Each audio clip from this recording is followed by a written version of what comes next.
Radio Transmundial presenta Los Grandes Temas.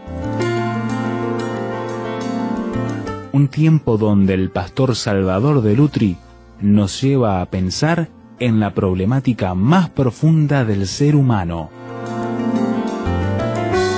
Los Grandes Temas. Capítulo 12 de la carta a los Romanos, los versículos 1 y 2,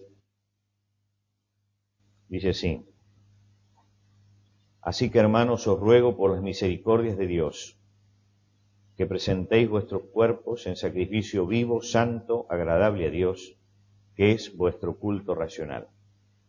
No os conforméis a este siglo, sino transformaos por medio de la renovación de vuestro entendimiento, para que comprobéis cuál sea la voluntad de Dios, agradable y perfecta.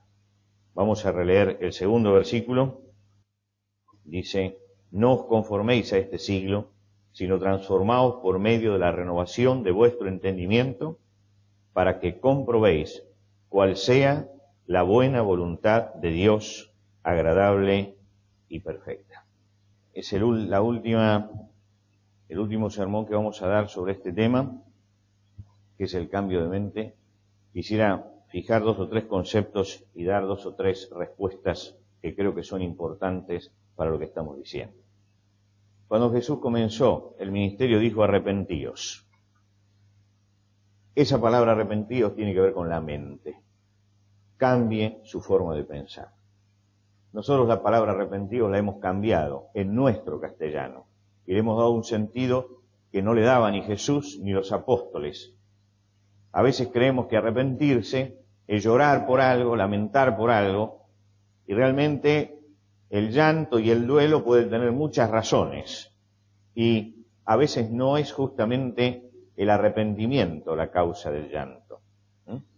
Hay mucha gente que ha delinquido y que llora porque está en la cárcel, pero que volvería a delinquir cuando salga, lo que quiere decir que no ha cambiado su forma de pensar. Cuando la Biblia habla de arrepentimiento, dice que tiene que cambiar nuestra forma de pensar, porque si cambia nuestra forma de pensar, entonces también cambia nuestra forma de vivir. Es decir, la consecuencia es que vivimos de acuerdo a cómo pensamos. Entre los discípulos de Jesús se veía esto, que cambiaban sus pautas de vida y había una convivencia diferente, y juntos los discípulos, a pesar de ser tan distintos, aprendieron de Jesús, trabajaron con Jesús, salieron a predicar, porque habían cambiado su manera de pensar y no vivían según los criterios del tiempo presente, sino que habían sido transformados. Ahora, mis hermanos, el cambio de mente es un proceso. Es un proceso. Y cuando hablamos de proceso estamos hablando de tiempo. No es algo instantáneo. Cuando llegamos a la carta a los Romanos, esta es la carta del Evangelio. Se presenta, se la llama la carta magna del Evangelio de Jesucristo. Realmente es así. Se plantea lo que es el Evangelio. Y se dice, bueno, había gente que entre los judíos y entre los gentiles que estaban muertos en sus pecados, por cuanto todos pecaron y están destituidos de la gloria de Dios. Dice, todos pecadores. Después habla de la gracia. Justificados pues por la fe, tenemos paz para con Dios por medio de nuestro Señor Jesucristo. Y tenemos entrada a la gracia de Dios. Quiere decir que me habló del pecado, me habló de la salvación. Y después me habla de la vida en el Espíritu. Ahora pues, ninguna condenación hay para los que están en Cristo Jesús, los que no viven de acuerdo a la carne, sino de acuerdo al Espíritu. Y llegamos así al capítulo 8 de la carta. Quiere decir que me ha hablado del estado pecaminoso, de la justificación en Cristo, de la presencia del Espíritu Santo en la vida. Pero cuando llega al capítulo 12, entonces, en la parte práctica le dice a los cristianos, a los que han sido redimidos, a los que han sido salvados por Jesucristo, dice, no vivan según los criterios de este siglo, sino cambien su manera de pensar para que así cambie su manera de vivir. Quiere decir que la conversión a Cristo, yo me convierto en un instante, en un momento. En un momento yo paso de las tinieblas a la luz. En un momento yo paso de la perdición a la salvación, del reino de Satanás al reino de Dios. Puedo marcar el momento en mi vida. Algunos no lo pueden marcar tan exactamente, ¿no es cierto? Yo no quiero con esto crear. En algunos, pero saben que allí hubo algo que pasó, que produjo un crack. Pero cuando nosotros llegamos al proceso del cambio de mente, esto no es instantáneo. Uno se convierte a Cristo, pero trae su mente, la trae con todas las cargas del pasado. Entonces no es instantáneo. Y entonces se nos da a nosotros como cristianos el trabajo de cambiar nuestra mente. Ahora la mente no se cambia porque usted venga aquí delante y diga, pastor, ore por mí, impóngame las manos y le cambia la mente. No le cambia la mente por eso. No cambia la mente por eso. Si fuera así, sería muy fácil. ¿No es cierto? Y no hablaría 4 domingos de esto, estaría imponiendo las manos. Y se cambia la mente. Pero usted sabe que no es así. Tampoco por un estado emocional se cambia la mente. El cambio de mente es un proceso que nosotros tenemos que hacer y es un trabajo que nos da la palabra de Dios que tenemos que llevar adelante como cristianos. Es un trabajo que yo tengo que hacer en mí mismo. Hay trabajos que nosotros hacemos y lamentablemente la sociedad nos ha acostumbrado a que trabajamos siempre fuera de nosotros mismos, ¿no? Con las manos lo que tenemos que hacer. Nunca nos dice la sociedad que tenemos que trabajar en nuestro carácter, en nuestra personalidad, en nuestras reacciones, en nuestra forma de ser. Pero esto es un trabajo también. Es el trabajo de mirarnos para adentro.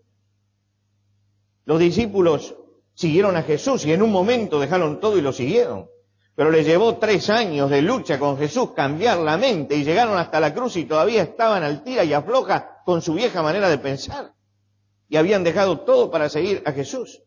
Ese es un proceso imprescindible. ¿Y por qué es imprescindible? Porque el apóstol sabe que si no se hace este proceso, la vida cristiana no va a ser una vida de triunfo. Es que comienza con estas palabras tan conmovedoras en Romanos, que dice, así que hermanos, os ruego, por las misericordias de Dios. Yo siento acá todo el amor del apóstol viendo a esos cristianos, diciendo, mire, les ruego que por favor cambien la manera de pensar, porque si no van a fracasar en su vida espiritual. Además, me está mostrando claramente que es voluntario. Que no lo puede decidir el apóstol por ellos. Si el apóstol pudiera, lo hubiera decidido en ese momento, que cambien. No, dice, es algo que cada uno tiene que hacer. Y esa es la ocupación que nosotros tenemos. Cuando el apóstol Pablo escribe en la carta a los filipenses, también a una iglesia del Señor, de gente salvada por Jesucristo, le dice, ocupaos en vuestra salvación con temor y temblor. No les dice, ocúpense en ser salvos, porque ellos eran salvos por Cristo Jesús.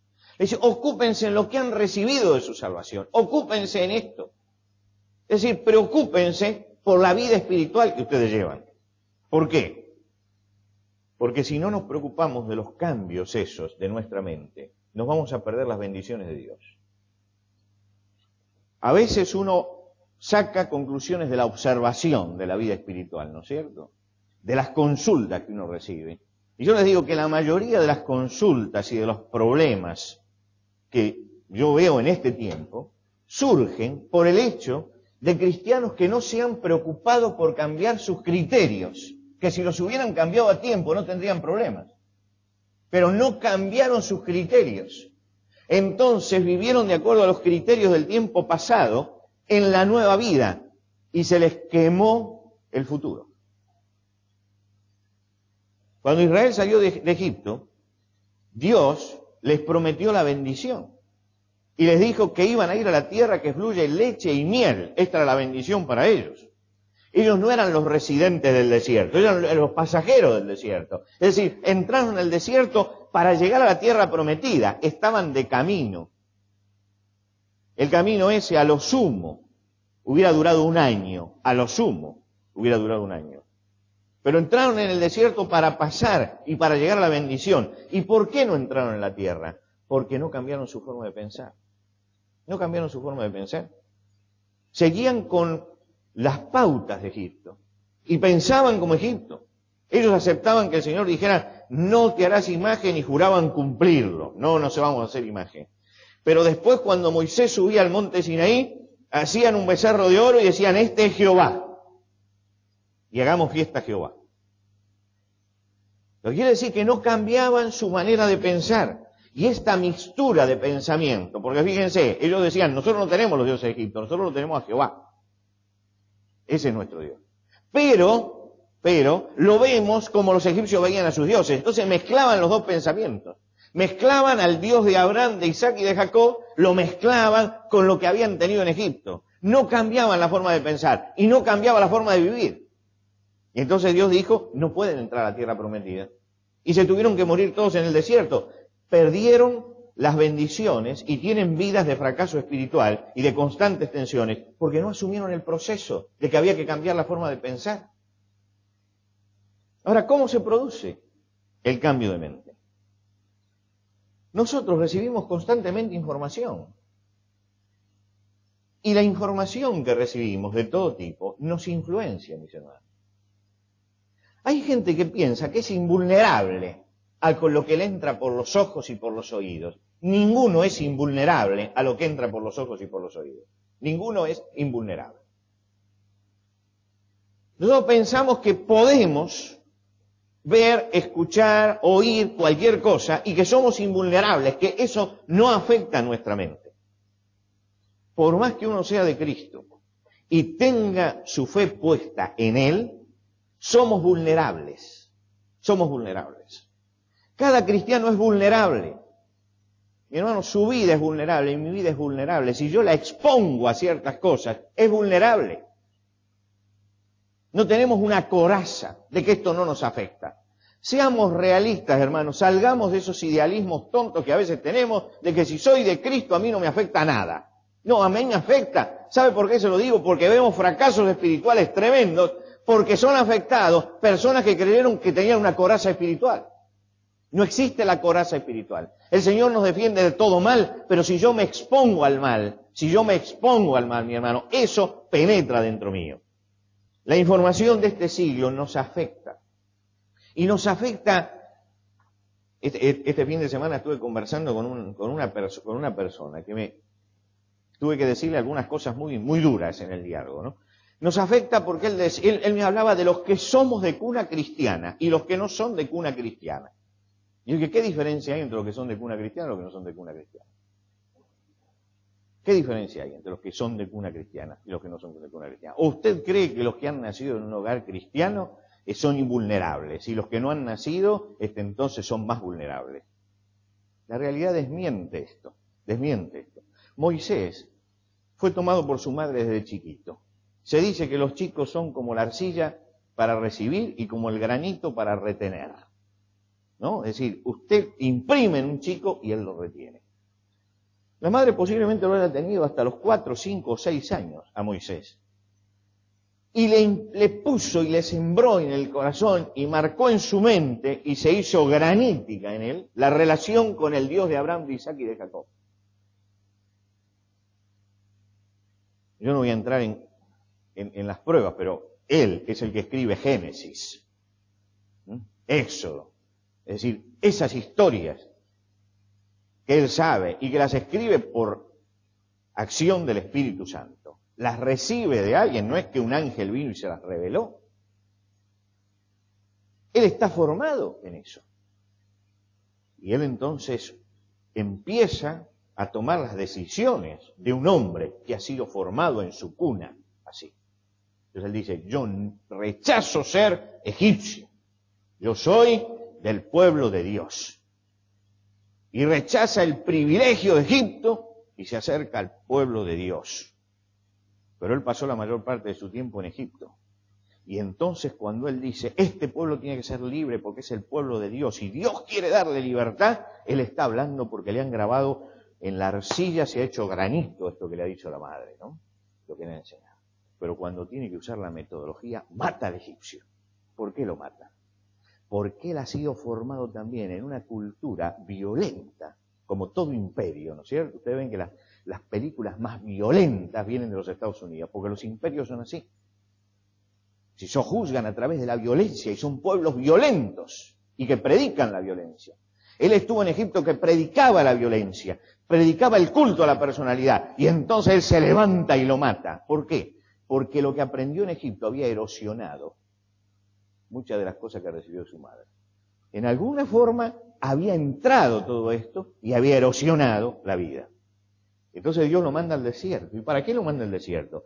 Para que cambie su forma de pensar Y en el desierto él cambia su forma de pensar y se convierte en el hombre más manso de la tierra. Lo dice así la palabra de Dios, el más manso de la tierra. ¿Por qué? Porque cambia su forma de pensar y cambió su programación y cambió su forma de vivir. Pero fíjense que su personalidad, a pesar de haber sido formada en la cuna, fue erosionada. Tenemos que aceptar nuestra vulnerabilidad, somos vulnerables. Recibimos y procesamos muchas veces información envenenada. Y la información envenenada que recibimos y procesamos deja huellas en nosotros. Hay un trabajo que se está haciendo sobre la mente de la gente y que llega a la mente de los cristianos. El diario Clarín sacó el 25 de abril un artículo que me pareció de lo mejor que he leído este año, de lo mejor. Y hablaba, seguramente una experta en esto, una socióloga, hablaba de los programas de TV más vistos y la idea que se daba en estos programas acerca de las relaciones interpersonales. Por ejemplo, decía esto: en 2 programas solamente hay 9 relaciones triangulares. ¿Me explico? 2 y un tercero. Es decir, infidelidad. En 14 comedias y novelas de televisión que analiza la autora, encuentra 38 casos de infidelidad. 38 casos de infidelidad. Incluso ya los triángulos se vinculan peligrosamente con el incesto. La madre y la hija se disputan el mismo hombre. Esto es lo que vemos. Esto es lo que produce. Ahora, ¿usted cree, por casualidad, que todo esto que se ve continuamente y que llega a los hogares no deja sedimento en el que lo ve? Son programas preparados para que tomemos como natural la triangulación, la infidelidad, como para legalizar todo esto, como para normalizarlo, como para decir que esto es una realidad que tenemos que aceptar. Esa es la verdad. El año pasado yo les decía que la pareja de gasoleros se forma poniendo a ella casada con un tonto, tan tonto que todos deseaban que lo dejara. Pero nadie piensa por qué, si ella es tan viva, se casó con un tonto tan tonto. Pero en alguna forma esto erosiona y empezamos a admitir la triangulación, la infidelidad, se va metiendo todo eso y va minando nuestra forma de pensar. Esto se va metiendo dentro de la sociedad y ya la gente cambia su forma de pensar. ¿Cómo cambió la forma de pensar? Porque entró toda esta influencia y el hombre es vulnerable y lentamente le van haciendo clic, clic, clic, clic, y cuando usted quiere acordarse está aceptando lo que no debe aceptar. Está aceptando lo que no tiene que aceptar. Se promociona la relación prematrimonial. En un programa hay un muchacho que se llama Valentín que tiene una novia Camila, pero como dice la autora de la nota, Camila no le da luz verde, entonces tiene relaciones con su prima. Esto se está viendo por televisión hoy. Está viendo por televisión hoy, yo no estoy inventando nada, es lo que se está viendo por televisión hoy. Con los muchachos de entre 20 y 30 años estamos haciendo un estudio de esto, ellos están siguiendo algunos programas y están grabando algunas cosas. Increíble lo que se está planteando. Claro, en esta hora a lo mejor usted no está en su casa, o no está mirando televisión, a lo mejor lo ve la gente joven de la casa, o los niños, que es peor. Esto va grabando en la cabeza y en la mente, va grabando inconductas, le va enseñando cosas que no tiene por qué aprender. Por ejemplo, en este caso de este muchacho que tiene una novia y como la novia no le da bandera verde, entonces se acuesta con la primita, le está diciendo a cualquiera que lo está mirando, mira, si no hay relaciones prematrimoniales, el otro tiene el derecho a, en alguna forma, encontrar satisfacción por otro lado. Y tené cuidado porque finalmente lo vas a perder si no se dé frente a esto. Es decir, se va erosionando el sentido de respeto al cuerpo, de castidad, de todo esto. El pecado de fornicación ya no figura más, ¿no? ¿Sabe cuántas horas semanales de teleteatro de este tipo tiene la televisión argentina? 70 horas. 70 horas donde se descarga basura en la mente de la gente. Yo me preocupé en este último tiempo de seguir a los talk shows. Le puedo contar un montón de historias, porque a mí me interesaban dos cosas. En primer lugar, saber hasta dónde son preparados y hasta dónde se está abusando de gente muy ingenua que va y cuenta sus problemas por unos pocos pesos, porque toda esa gente le pagan, ¿eh? Toda esa gente le paga. Pero preparados o no, llego a esta conclusión, preparados o no, el mensaje lo dan igual. El mensaje llega igual. Que esté preparado o no esté preparado, el mensaje llega igual. Y erosiona la mente igual. Ahora, ¿usted cree que esto no decanta sobre la mente de la gente? Estos son los medios masivos, esto decanta sobre la mente de la gente, va erosionando la cabecita de la gente. Va marcando conductas. ¿Y qué está diciendo la conductora? Está diciendo, se justifica la infidelidad, se justifica la infidelidad, se justifica la infidelidad. ¿Cómo contrarrestar todo esto? El apóstol Pablo dice y escribe por el Espíritu de Dios: no vivan de acuerdo a los criterios del tiempo presente, sino cambien su manera de pensar para que cambie su manera de vivir. Porque si yo sigo con los criterios del tiempo presente, voy a terminar aprobando todas estas cosas. Voy a terminar aprobando todo esto. Voy a terminar creyendo que esto es normal. Y yo tengo que romper con estos criterios para pensar que hay otros criterios. Ahora, yo hoy hablé de la televisión porque es el medio más común, el que llega a todas las casas, el que está al alcance de toda la familia. Pero puedo decir que este trabajo se hace desde todos lados. Cuando nosotros ingresamos a la universidad, teníamos materias humanistas, dadas por humanistas, que se encargaban en cada clase de en alguna forma destruir la fe de los que estaban sentados allí, en la Universidad Nacional. Era como un deporte de ellos, burlarse permanentemente al enseñar sociología o psicología o biología, burlarse de la fe. Entonces, si usted quería seguir estudiando, tenían alguna forma que o adaptarse al criterio de ellos o buscar el medio para rechazarlo. ¿Y cuál fue el medio para rechazarlo? Yo recuerdo que sentí el impacto de todo eso. Sentí el impacto. Y entonces hubo que hacer todo un trabajo paralelo, que era buscar a los autores cristianos que habían hablado sobre el tema, comenzar a leer, comenzar a enfocar qué dice Dios, porque esto es lo que dice mi profesor, humanista y formado con este siglo, qué es lo que dice Dios con respecto a esto, cuáles son los principios. Y esto me llevó a estudiar profundamente la doctrina cristiana. Fue un disparador tremendo en mi vida, porque me llevó a decir, bueno, ¿qué es lo que yo creo con respecto a esto? Y entonces empecé a tamizar todo a través de la doctrina. Este es el trabajo que tiene que tomarse todo universitario, todo joven que entra a una universidad. Es decir, tiene que comenzar a estudiar y a refutar, porque la corriente mina su pensamiento y se lo lleva. Es decir, estamos en una lucha. Y Jesús contrarrestó esto. Y lo contrarrestó, ¿se acuerdan?, en el Sermón del Monte. Cuando los discípulos, influenciados por las corrientes religiosas fariseas, influenciados por esa forma de pensar, habían trastocado su mente en lo religioso. Y entonces el Señor les decía, oísteis que fue dicho. Eso es lo que decía el siglo. Y traía la interpretación farisea de los viejos mandamientos de la ley. Y entonces Jesús se levantaba y decía, mas yo os digo, mas yo os digo. Y esa frase la repite una y otra vez. Oísteis que fue dicho, mas yo os digo, mas yo os digo.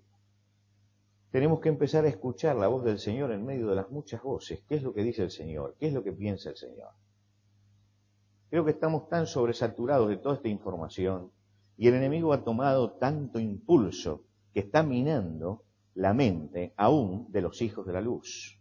Y entonces vemos hoy problemas que hace 20 años no existían. Y uno dice, ¿por qué este problema está hoy?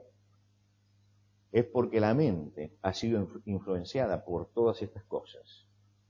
Y no nos hemos detenido a escuchar el mayor. Frente a esto hay varias posiciones. Hay algunos que dicen, yo vendo el televisor. Usted vende el televisor pero no puede sacar a su familia del mundo. Si usted cree que porque venga el televisor o porque no lo tenga va a ganar algo. Otros ponen normas rígidas que me parece que son criteriosas. Esto no se ve, esto no se ve, esto no se ve. Pero finalmente, ¿hasta dónde usted puede poner un candado a ciertas cosas? Creo que la forma más sabia es empezar a hacer la crítica de todo eso. Es empezar a hablar de todo eso. Yo hoy puedo hablar con ustedes de algunos de estos temas. Algunas no las he visto, pero algunas sí, con espíritu crítico. Yo puedo decirle esto es perverso y creo que tenemos que empezar a despertar el sentido crítico. Decir, ¿yo dónde estoy parado? Yo soy un cristiano, estoy parado en mi fe. Perfecto. Yo no voy a poder evitar que de pronto me encienda el televisor y esto me golpee. Pero tengo que saber cómo contestarle. Tengo que conocer la respuesta. Tengo que decir, más yo os digo. Y escuchar que esa voz tiene fuerza en mi vida. Que lo que dice el Señor tiene fuerza en mi vida. Que lo que dice Dios está por encima de todo lo que dicen estas corrientes. Es decir, esta es una hora de tomar decisiones firmes con respecto a esto. Esa es la forma de cambiar la forma de pensar. En los Estados Unidos, los muchachos tienen un programa interesante. Y es apague la televisión por una semana. Y desafían a las familias a que estén viviendo una semana sin el televisor. Usted no sabe todo lo que ha traído esto. Todo lo que ha traído. Es tremenda la adicción que hay, ¿no? Es tremenda. Usted se la apaga durante una semana y la gente no sabe qué hacer, no sabe cómo divertirse, no sabe cómo conversar, surgen problemas. Pero hay un programa que ellos están llevando adelante que es una semana sin televisión, una semana. Y están con este programa sacudiendo la conciencia del pueblo. No dicen nada, pero dicen una semana. Y en las escuelas los chicos van y tienen un distintivo de que ellos están viviendo la semana sin televisión, ¿no? Es decir, ya empieza a ser el orgullo. Yo pude desprenderme de esto. Miren usted, una semana. Algún día lo vamos a hacer acá, a ver quién aguanta. En primer lugar, mi hermano, más yo os digo, ¿qué es lo que Dios dice? Esto es lo que tiene que influenciar mi mente. Lo demás puede pasar, pero esto tiene que influenciar mi mente. En segundo lugar, en lo que pueda limitar la entrada, voy a limitar la entrada. En lo que pueda, no se puede limitar todo, pero en lo que pueda, voy a limitar la entrada. En tercer lugar, el Señor nos enseñó a orar. No nos dejes caer en la tentación, mas líbranos del mal. Y creo que esta es la oración de los que se sienten débiles y vulnerables. Líbranos del mal. Estamos viviendo tiempos peligrosos. Tiempos peligrosos. Tiempos peligrosos porque se afecta a la mente de las personas. Se cambia la forma de pensar. Y los cristianos tenemos que estar avisados frente a esto. Y tenemos que dar un salto de fe. Un salto de fe que es difícil. Para afirmarnos en el Señor y para que estas cosas no estén afectando nuestra vida, nuestra forma de pensar. Hermano, no somos invulnerables. No somos invulnerables. Y es triste cuando uno tiene que sufrir la vulnerabilidad y vuelve. Ayer estuve conversando con una ex militante de la guerrilla. Ella nació en un hogar de esos cristianos, ¿cómo le puedo decir? Que más vale perderlo que encontrarlo. Esos cristianos que son cristianos cuando les viene bien. Y forzosamente la iglesia trató de hacer todo lo que podía por ella, la familia hizo todo lo que podía para destruirla. Y bueno, ella siguió al Señor hasta que un día la influencia llega al claustro universitario y empieza y se mete en la violencia. Empieza a ser perseguida, empieza a vivir un día en cada casa, tiene que entrar en la clandestinidad. En la clandestinidad conoce a un militante, se casa con este militante, tienen 2 hijos y sigue con sus ideas. Lograron minar todos los principios de fe. La vida pasa. Un día su hijo tiene un cáncer. Se empieza a desesperar. pide a otros que oren por ella. El chico hace una operación gravísima, se salva, sigue la vida. Ayer cuando empiezo a predicar, la veo que está sentada en la tercera fila, así, en la punta de banco. Yo la conocía a ella, la conocía. Y cuando terminó, yo me acerqué y le digo, ¿qué tal? ¿Cómo te va? ¿Cómo andás? Dice, estoy tratando de recuperar lo que perdí. Estoy tratando de recuperar. Perdí mi vida, perdí la familia, estoy perdiendo a mis hijos. Y si hoy vine y me senté acá es porque estoy tratando de recuperar lo que perdí. Y usted le da aliento, ¿no es cierto? Le da aliento. Porque ¿qué vamos a hacer más que darle aliento?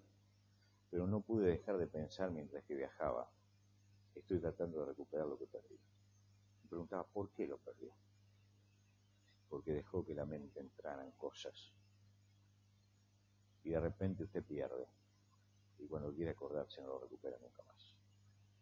Ella va a recuperar su vida espiritual, pero no va a poder recuperar todo lo que tiene alrededor. El sufrimiento que tuvo que pasar, la angustia, para entender que tenía que empezar a recuperarlo. Yo me alegré cuando la vi. Es una mujer, es una intelectual muy destacada, muy importante, muy buscada, muy buscada. En este momento está cursando en una de las universidades de Europa a la distancia, muy selectiva, pero venía para recuperar lo que perdió. Todo lo que ganó por el otro lado no le sirvió de nada, porque en alguna forma se había afectado la forma de pensar, y eso había afectado su forma de vivir, y eso había traído otros resultados. Y me dice, al final de la charla, cuando vos estudiabas allá en Buenos Aires, yo estudiaba acá en Córdoba. Y qué distintos los caminos que tomamos. Yo salí realmente dando gracias a Dios. A Dios. Porque cualquiera podía haber entrado en ese mismo camino si no hubiera vigilado su forma de pensar. Su forma de pensar. Pero cuando uno vigila su forma de pensar, cambia también la forma de vivir. Y tiene otros resultados en la vida.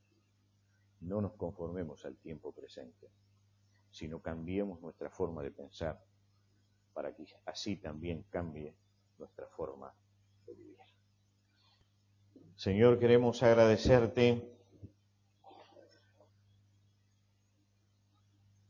porque en tu palabra tú has dejado escrito lo que es la conducta del hombre, la forma de encarar la vida y la respuesta que tú das a nuestra problemática.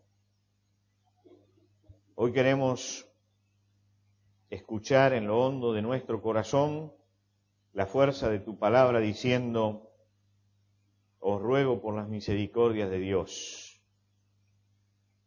Ese ruego del apóstol, para que cambiemos nuestra forma de pensar, para que cambien también nuestros criterios y cambien nuestra forma de vivir. Señor, te rogamos que tu Santo Espíritu que mora en nosotros esté alertando nuestra mente y nuestro pensamiento frente a los muchos peligros que nos acechan. Pero te rogamos también, Padre, que nuestra voluntad sea dócil a la voz del Espíritu Santo y que no estemos apagando al Espíritu ni entristeciendo al Espíritu, sino dejando que el Espíritu arda dentro nuestro y cambie nuestra forma de pensar, dejando que la palabra de Dios penetre en nuestra mente y en nuestro corazón, para que cambie nuestra forma de vivir. Te rogamos, Padre, que a través de este cambio en nuestra forma de pensar y de vivir, podamos mostrar la santidad que corresponde a los hijos de Dios. Padre, quisiéramos que estos domingos en que hemos considerado estas cosas en tu palabra tengan un impacto en nuestra vida y en nuestro corazón. Que no dejemos esta palabra tuya en el pasado y en el olvido, sino que la tengamos presente en nuestra memoria, para que sea una palabra vivificante y transformadora. Señor, necesitamos en este momento vivir vidas puras y vidas santas y vidas que te honren. Te rogamos, Señor, que refuerces en nuestro corazón la voluntad de seguirte con integridad y con compromiso, de vivir en santidad de vida. Gracias, Señor, porque hemos podido pensar estos domingos. Gracias porque tu Espíritu nos ha llevado a esto. Y te rogamos ahora que tu Espíritu Santo continúe haciendo la obra en cada uno de nosotros. Queremos alabarte, Señor, y queremos adorarte. Recibe, Señor, nuestra adoración. En el nombre de Cristo Jesús. Amén.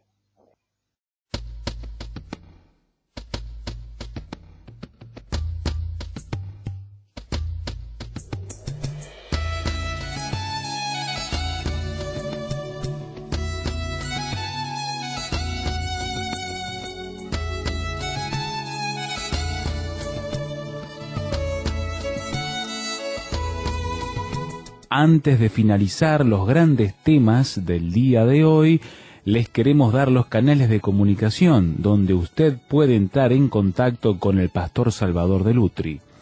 Por carta, hágalo a Los Grandes Temas, casilla de correo 5051, Montevideo, Uruguay. Los Grandes Temas, casilla de correo 5051, Montevideo, Uruguay. Y el correo electrónico losgrandestemas@transmundial.org. losgrandestemas@transmundial.org. Nos encantaría escuchar de usted, saber cuáles son sus comentarios, preguntas, reacciones e inquietudes sobre el tema de hoy. Por ahora nos despedimos hasta otro espacio de Los Grandes Temas, una producción de Radio Transmundial.